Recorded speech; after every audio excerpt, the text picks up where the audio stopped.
दोस्तों नमस्कार। आप सभी बच्चों के लिए विज्ञान विषय का अर्धवार्षिक पेपर आपकी स्क्रीन के सामने आ चुका है। यहाँ पर एमपी बोर्ड का सारे विषय का जो पेपर्स है हम बता रहे हैं जो कि आपकी परीक्षा में छपते हैं। दोस्तों आज मैं अर्धवार्षिक परीक्षा कक्षा 10वीं का पूरा पेपर बताऊंगा। 75 मार्क्स का आपका पेपर होता है। कितने मार्क्स का होता है? 75 मार्क्स का दोस्तों। और आप लोगों के लिए हमारे ऐप की लिंक मैंने डिस्क्रिप्शन में डाल रखी है, जल्दी से जाइए और ऐप डाउनलोड कर लीजिएगा। वहाँ पर आप लोगों को नोट्स मिल जाएंगे। टेलीग्राम ज्वाइन कर लेना सभी बच्चे। आइए स्टार्ट करते हैं पहले क्वेश्चन से। यह रहा आपका पहला क्वेश्चन। दोस्तों इसमें सही विकल्प चुनकर लिखिएगा। पहला क्वेश्चन है प्रतिरोध का मात्रक होता है। यहां पर प्रतिरोध का मात्रक आपसे पूछा है और वो हो जाएगा ओम। ओम जो लिखा है ना आपके सामने, ये आपका प्रतिरोध का मात्रक होगा सभी बच्चों का। अगला प्रश्न देखेंगे आप सभी। विद्युत ऊर्जा को यांत्रिक ऊर्जा में बदलने वाली युक्ति है। तो दोस्तों विद्युत ऊर्जा को यांत्रिक ऊर्जा में किसके द्वारा बदला जाता है? सभी बच्चे याद रखना और वो आपका आंसर हो जाएगा जनित्र के माध्यम से। ठीक है, किसके माध्यम से? जनित्र के माध्यम से बदला जाता है। इसके बाद में हाँ दोस्तों, सॉरी दोस्तों मेरे प्यारे बच्चों, मोटर आपका इसमें आंसर आएगा करेक्ट।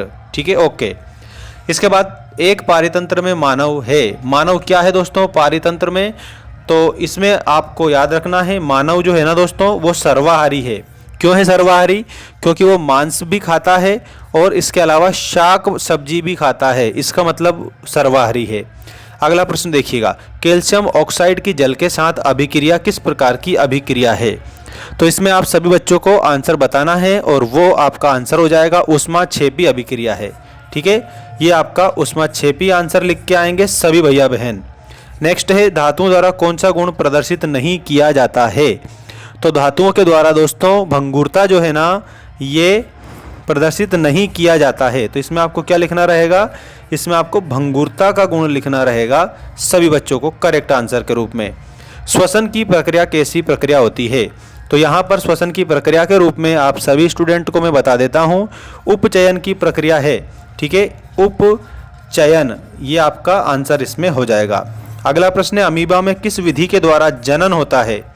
तो जो अमीबा है ना दोस्तों इसमें जनन होता है द्विखंडन विधि के द्वारा। ठीक है, आंसर के रूप में आपको द्विखंडन करना रहेगा सभी बच्चों को। आपके लिए एक सामान्य जानकारी है, हमारे ऐप पर 6 सब्जेक्ट के नोट्स दे रखे हैं। हाफ ईयरली के लिए भी है और वार्षिक परीक्षा 2026 के लिए भी है। इसमें अगर आपने नोट्स पढ़ लिए ना तो दुनिया की कोई भी ताकत आपको पास होने से नहीं रोक सकती है। उसमें मैंने टॉपर्स के लिए पेड मेंबरशिप दे रखी है 499 रुपये में 6 सब्जेक्ट, और अगर आपको पार्टिकुलर एक सब्जेक्ट चाहिए तो 199 में आपको मिल जाएगा। ऐप की लिंक चैनल के अबाउट सेक्शन में दे रखी है। आइए अब मैं बताता हूँ आपको वापस नेक्स्ट क्वेश्चन। ठीक है, अमीबा में द्विखंडन के द्वारा होता है। नेक्स्ट देखिएगा, समतल दर्पण की फोकस दूरी कितनी होती है? तो यहाँ पर समतल दर्पण फोकस दूरी अनंत होती है दोस्तों। इसमें आपको इन्फिनिट तक जाना रहता है, अनंत आपका आंसर करेक्ट हो जाएगा। ठीक है, इसके बाद में साथियों हमारा अगला जो क्वेश्चन है ये आ चुका है रिक्त स्थानों की पूर्ति कीजिए में। नर संतान के लिए उत्तरदायी गुणसूत्र कौन सा होता है?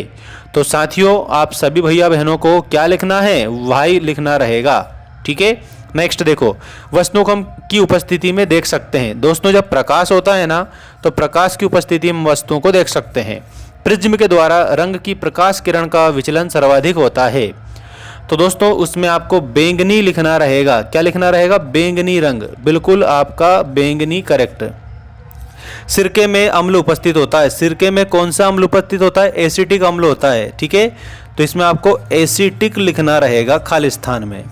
नेक्स्ट है 2 या 2 से अधिक धातुओं के समांगी मिश्रण को क्या कहते हैं? मिश्र धातु कहते हैं। तो मिश्रातु भी आप लिख सकते हैं, इस प्रकार से मिश्रातु लिख सकते हैं या फिर मिश्र धातु लिख सकते हैं। मिश्र धातु, ठीक, दोनों में से एक लिख देना। टेस्टोस्टेरोन हार्मोन का स्रावण किससे होता है? वृषण से होता है।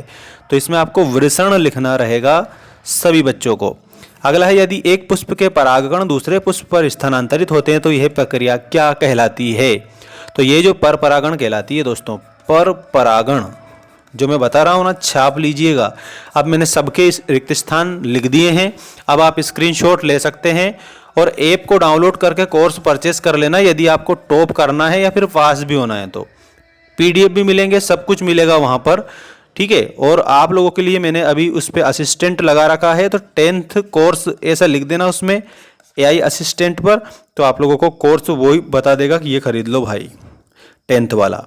सरल रेखीय पथ, देखिएगा सरल रेखीय जो पथ है ना प्यारे बच्चों, इसमें आपको लिखना रहेगा और प्रकाश किरण लिखना रहेगा, ठीक है। ये सरल रेखीय पथ के आगे प्रकाश किरण। इसके बाद में विभवांतर दिया गया है आपको। लास्ट एक बात मैं कह देता हूँ, कोड डाल देना दिवाली 20, 20% डिस्काउंट भी मिल जाएगा। वैसे मैंने 70% ऑफ कर रखा है अभी। विभवांतर के आगे आप सभी स्टूडेंट का जो करेक्ट आंसर है, और दोस्तों बहुत बढ़िया, अच्छी बात है, पढ़ रहे हो तो अच्छी बात है। विभवांतर के आगे आप लोगों को क्या लिखना रहेगा, और वो हो जाएगा वोल्ट। वोल्ट दिखाई दिया आपको, दे दिया, F पर लिखा है वोल्ट। प्रबल अम्ल, प्रबल अम्ल के आगे आप सभी बच्चों को क्या लिखना है, प्रबल अम्ल कौन सा है, HCl, ठीक है। HCl के आगे आप इसको मिलान कर देंगे इस प्रकार से। धातु, दोस्तों धातु के आगे आपको क्या लिखना है, धातु के आगे आपको लिखना है सुचालक। किसका सुचालक होती है, ये विद्युत का सुचालक होती है दोस्तों, ठीक है। अगला है जाइलम, जल का परिवहन जाइलम के द्वारा किया जाता है, ठीक है।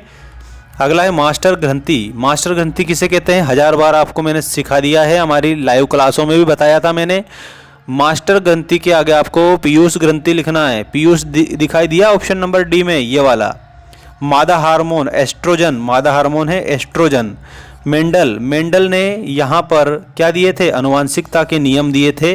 तो अनुवांशिकता के नियम देकर इन्होंने, याद रखना इनका पूरा नाम तो है ग्रेगर जॉन मेंडल, ठीक है। और एक और बात मैं बता देता हूँ, थोड़ा समझ लेना, मटर के पौधे पर इसने प्रयोग करा था, ठीक है, ग्रेगर जॉन मेंडल ने, और अनुवांशिकता के नियम दिए थे। इसका स्क्रीनशॉट ले सकते हैं, you can take screenshot and learn all the questions because all question are very relevant for you guys, ठीक है। अब मैं आपको एक बात कहता हूँ, चैनल को सब्सक्राइब करके जरूर रख लेना। अगला क्वेश्चन एक वाक्य में लिखिए, एक शब्द में लिखिए वाला आ चुका है।